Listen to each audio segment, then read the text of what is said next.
What's up, Randall? I watched your video.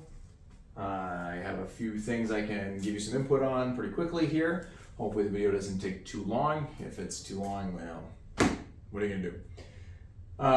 It was a single sword video, so I'll sort of address kind of what I saw in that video.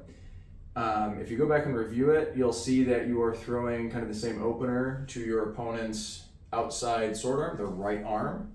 Basically throwing something sort of like a chop, maybe like a money or a sword side hip, something that kind of has that vibe. You'll, in that video, end up comboing from that shot to body.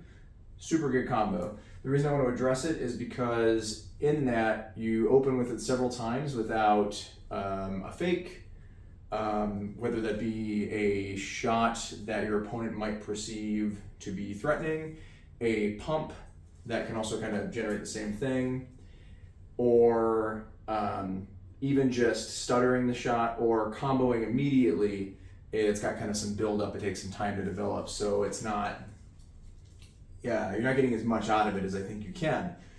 In that set, you've conditioned your opponent to know that you're going to do it, right? I would guess with pretty high certainty that that's the opener you're going to throw, and that's pretty cool.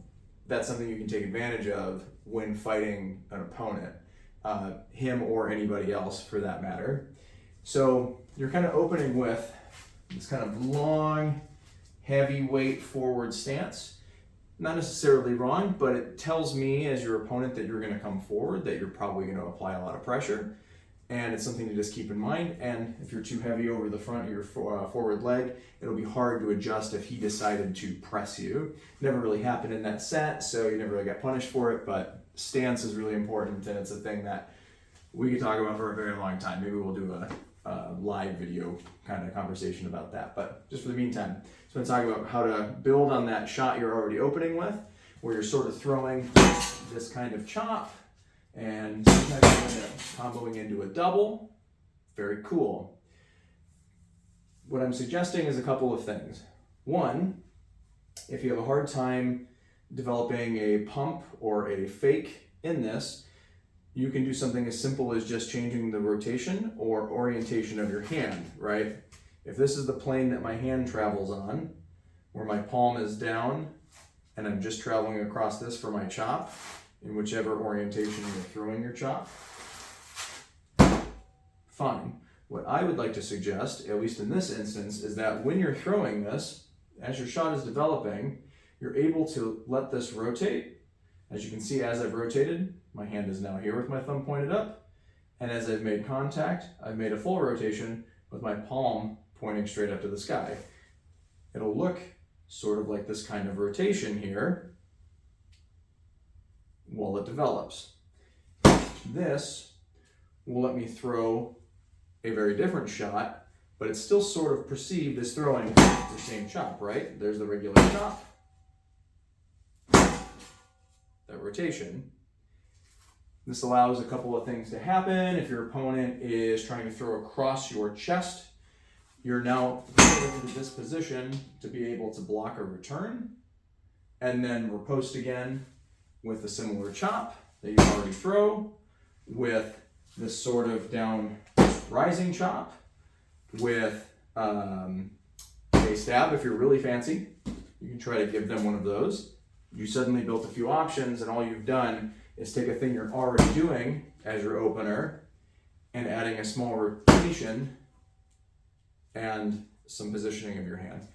But you'll have to play with that as you develop it if you like it. Now, it's not a silver bullet, there's no silver bullets for this, but it may be something that you find that you gain a little success with because your opponent's pretty conditioned to think that this is going to be the shot. The other pro to this rotation is that a lot of times they'll end up rotating around their guard.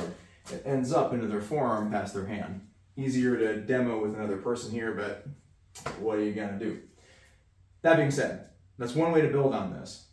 Second thing you can consider doing, okay, because we can talk about just this one combo or this one opener that you have a lot if we want to. There's just so much. Creativity is your limitation, so make sure that you're being creative. This is the time to do it, right? Your win, lose, and draws don't really matter. All of it is practice. All the practice will pay off and will make you very, very good in the long run, as long as you're getting enough practice. So another way to just do this, let's just say that for now, this location, approximately where this bend is where my opponent's hand is, like your opponent you were fighting. You don't have to throw into their hand. You don't have to be shooting for their elbow at all. You can make them work, because if you're throwing just kind of directly into their guard, you give them a lot of control. So the suggestion here is you start that shot like you're throwing it at their hand, but you just go ahead and you bend your knees, you take a lateral step, an aggressing forward step, something that is giving you some range control. And when you're here then, my height of my body changes as I step. It starts to give me a little bit of a lunge, which puts me underneath what we kind of established as where their hand is. And in that, I'm starting to take some space away from them. I'm stepping off center line. I make myself a little harder to be hit, and I'm forcing them to have to respect that I'm going to kill them if they don't block it. And that now will start to compromise your opponent's pretty strict defense. He was just hanging out there, nice hand placement and everything, not really compromising it. So you can force him to compromise it by throwing a kill shot on your opener versus throwing sort of into an elbow or the forearm, or just trying to pick the arm. You can open low instead, and that can be low by just stepping. Maybe that's a little complex. You can also just aim lower, but it starts to get you to kind of lean, whereas stepping and flowing through your shot will put it underneath their guard anyways. Then they have to respect it. That might cause them to go, oh crap, I need to block. And now they've opened up their chest. They've opened up across to the other side. They've given you a lot when you've started to drop low that you can now put inside to their body, or imagining the arm is over here. And that can let them get hit in the chest or something to that nature. So now you're forcing them to block, compromise their defense. When you compromise their defense, you take advantage of them. And that's good. So the one case where you want to take advantage of people, right? Now, that being said, that's like two things to work on, to think about. I'll give you one more just off of your kind of already conditioned shot. You did throw sometimes to your opponent's pec. I don't know his name, sorry, otherwise I would just use it here. But in this case, that's perfect. Some of those times you threw across to somewhere in this quadrant, whether it's pec, shoulder, body, stomach, doesn't really matter. It's across their body, that's pretty good. And that, excuse me, that becomes very effective when you're opening here, because now what we're doing is we're throwing this sort of chop. We're making our little lateral step, sort of flowing off of center line with my opponent and putting me in a position to throw at their offside pec. So here's sort of the shot that you were opening with. We can go halfway and we can make this rotation to the other side of their pec. Whoop. And a simple chop. The shot doesn't have to be overly complex to be very, very effective. If your positioning is good, your fake is good, all the conditioning you've already done to your opponent is there, it doesn't have to be overly complex or flashy or whatever. Like it is a shot that will just become extremely successful. And it's as simple as boom, faking sort of while I'm stepping here. It's very aggressive. We've just done a bunch of stuff to condition them. Once I'm about halfway, I can just go ahead and rotate my hand up, chop on the chest. Now, there's a chance he blocks or does something cool, sure. We can throw more than one chop. I definitely want to say with all of this here that you should be throwing combos, doubling up, going like, here's my fake, my step, ting ting, and throwing double. And if you need to then continue to rotate through, you can. All the footwork matters, every part of this matters. I don't want to seem patronizing here. We've never met, I don't know your personal skill level and stuff. I just saw 3 minutes of fighting, right?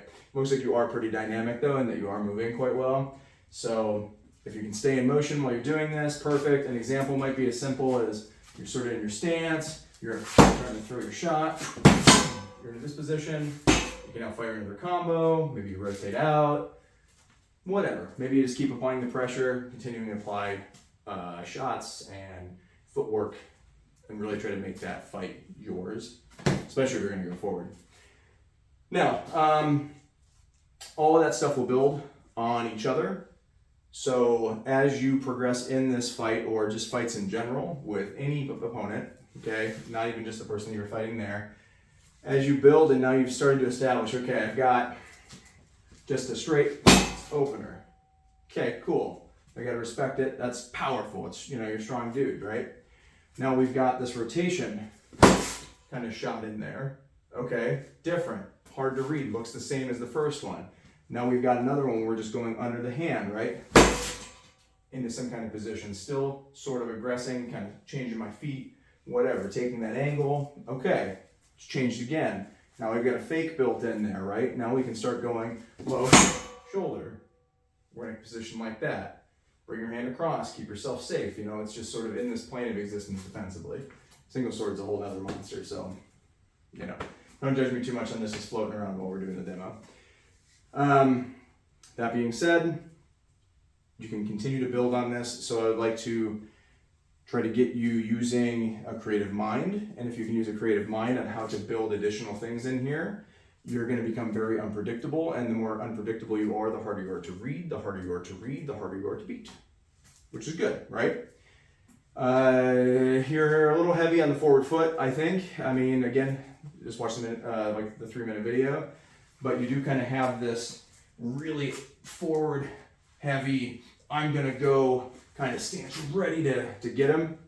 It's not a bad thing, but you can just kind of chill, you know, shoulder width apart, you're kind of ready, and as you're ready to go, you can start to explode, you can start to switch your feet, you get these little steps where you can then step off, you know, you can change the direction. We're not going to harp on that too much. Just want you to start thinking about kind of what you can do with your feet. I think just getting you to add in a couple of these combos is going to automatically increase your success rate pretty much immediately. And sort of in closing, because this doesn't need to be super long for just like a quick like demo video, your left hand, you can really keep that engaged, whether it's above your sword arm, below your sword arm, on your chest, across your body, high over the head, over the shoulder, whatever you need to do to rotate or roll this.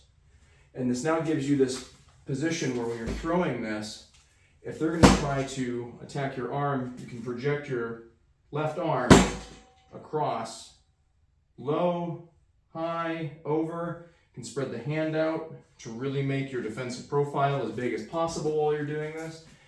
And that's going to help hopefully increase your active defense while you are moving and comboing to try to best your opponent.